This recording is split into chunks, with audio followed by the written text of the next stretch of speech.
Bonjour à toutes et à tous, bienvenue dans cette nouvelle vidéo qui vous est proposée par la section photo de l'Espoir Pessaquet. Alors aujourd'hui, nous allons dans Photoshop simuler un effet flash avec gélatine.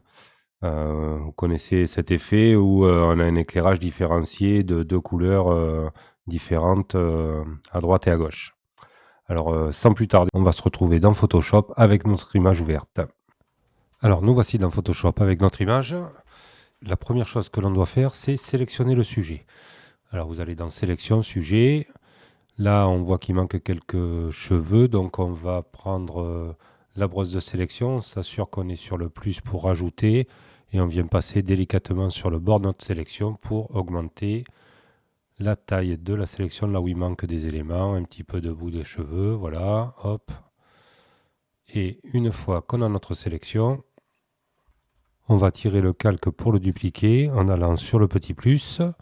On a notre calque qui est dupliqué et on va créer donc un masque de fusion sur le calque du haut. Voilà, le masque de fusion est créé. On resélectionne le calque d'en dessous et on va ajouter un calque entre les deux. Donc on sélectionne le calque du dessous, on appuie sur le petit plus en bas à droite et on a un calque qui est créé. On sélectionne ce calque et on va choisir les couleurs de l'effet. Alors là, vous voyez qu'ils sont déjà faits. On a pris un bleu et un rouge. Vous allez dans la palette de couleurs, vous sélectionnez et vous allez sur le pinceau. Et avec le pinceau, hop, vous passez à l'endroit où vous voulez que l'effet s'applique. Donc ici à droite, à gauche, pardon.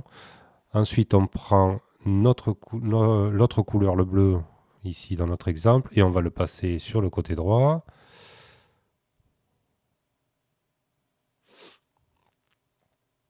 Donc une fois que vous êtes satisfait, vous resélectionnez le calque du haut et vous allez ajouter couleur unie avec une des deux couleurs, la bleue ici. Vous refaites la même chose, vous ajoutez couleur unie et ce coup-ci avec l'autre couleur, donc du coup la rouge. Donc en maintenant la touche CTRL, vous sélectionnez les deux et vous allez mettre la fusion en couleur. Puis en maintenant Alt et en mettant le pointeur entre les deux calques, vous avez une petite flèche qui apparaît, vous cliquez entre les deux lignes sur les deux calques et vous avez un masque d'écrêtage. Ça veut dire que l'effet des deux calques au-dessus ne s'applique que au calque en dessous. Ensuite, vous allez sur le masque de fusion de la première ligne et vous faites un CTRL-I pour inverser la sélection. Donc votre masque de fusion va passer en noir. Vous faites la même chose sur le second. Et ensuite, avec le pinceau, vous voyez que vos couleurs sont passées en noir et blanc puisque vous allez peindre sur votre masque de fusion. Vous sélectionnez la couleur blanche et ça va laisser apparaître ce qu'il y a en dessous. Et vous peignez délicatement sur les bords pour faire apparaître un effet de rouge sur le côté gauche. Et vous restez avec le pinceau blanc, mais vous sélectionnez le masque de fusion de la couleur unie bleue et vous le passez sur le côté gauche de votre image, à l'endroit où vous voulez que ça apparaisse.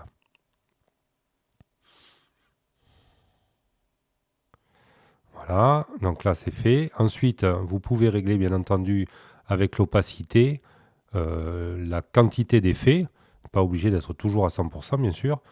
Donc là par exemple on passe à 50%. Vous pouvez faire la même chose avec l'effet sur le fond, avec le calque où vous avez juste la lumière du fond. Donc là c'est à vous de décider en fonction des couleurs que vous avez pris et de ce que vous avez, de ce que vous voulez comme effet. Et une fois que vous avez réglé votre image et l'intensité de vos effets, vous enregistrez et vous avez votre effet gélatine. Et voilà, ce sera tout pour aujourd'hui. J'espère que cette vidéo vous aura été utile ou au moins plaisante. Si tel est le cas, vous n'hésitez pas à commenter, à liker, à mettre un petit pouce bleu vers le haut pour soutenir la chaîne. Et on se retrouve très bientôt. Bye bye.